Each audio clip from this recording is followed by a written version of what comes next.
Sitting in the capital city and chatting out which women are going to benefit and how really doesn't make sense. I think the biggest problem of all is the lack of political will. To recognize women as agents of change when it comes to the forestry sector.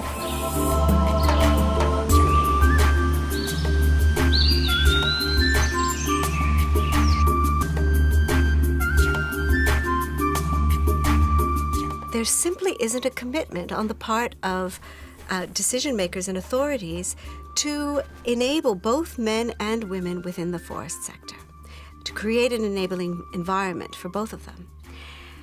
This is a tragedy because what it basically shows is that they do not recognize the actual cost of the gender gap in forestry for forestry productivity and for the sustainable management and use of forests. With regard to women's participation, we hardly find them taking part in decision making from the village through to the central government. They cannot be seen only as users, but as major decision makers in these processes when it comes to conservation or when it comes to sustainable use of a forest.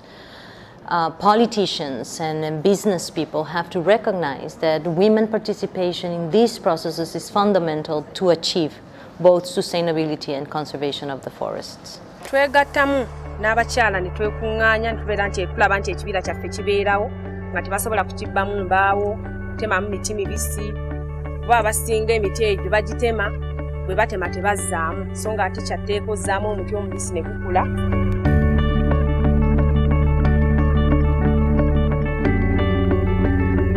Debatably, the biggest problem, the biggest constraint is the question of social values. And by this I mean that whole conglomeration of historical, political, and social factors and cultural factors that together create inheritance patterns, perceptions about what the appropriate roles for women and men are, laws and infrastructure.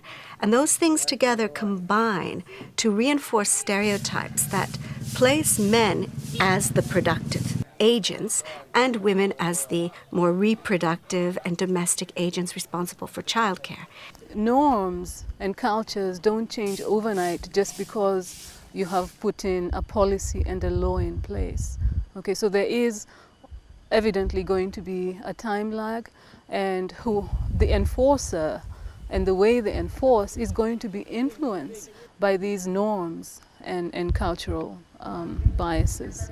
In many countries, the forest sector alone and governments alone can't do it. They need to work with the women machineries within the country, both within the government and in civil society, to build analytical capacities and to coordinate and to make it happen on the ground. You need to go to the ground, identify what exists on the ground, and then work with it.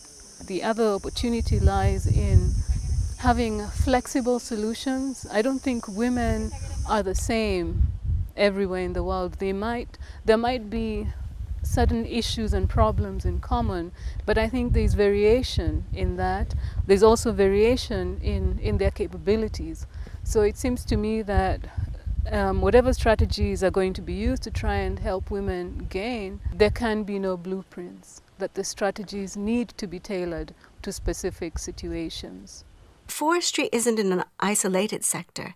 In rural areas, forestry, fisheries, and agriculture interact, and the challenges really cut across those sectors. So beyond work actually focused within forestry, we really need to be developing rural development policies and programs that are gender responsive, that fully include women and men, and that build upon women and men's capabilities, needs, and interests.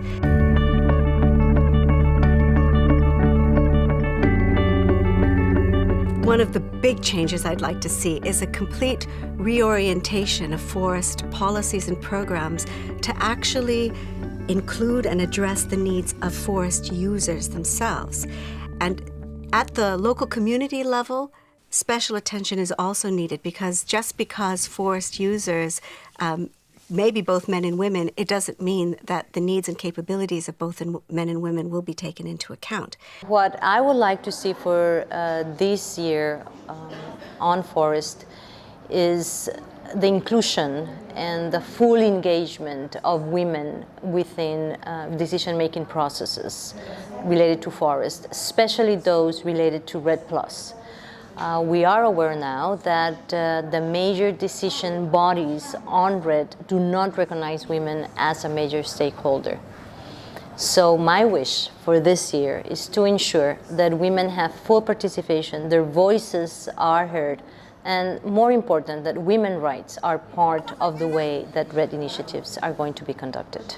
One of the major drivers of change is the ability of people to be able to organize and to demand for that change, to demand for accountability.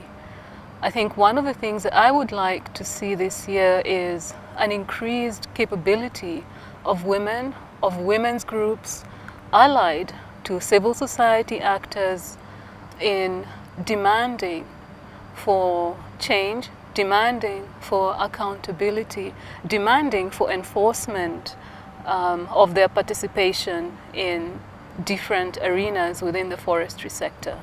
And particularly, I would say, enabling them to organize themselves, to express and articulate their views and their needs, and creating fora in which they're able to put forward these positions on a footing equal to men.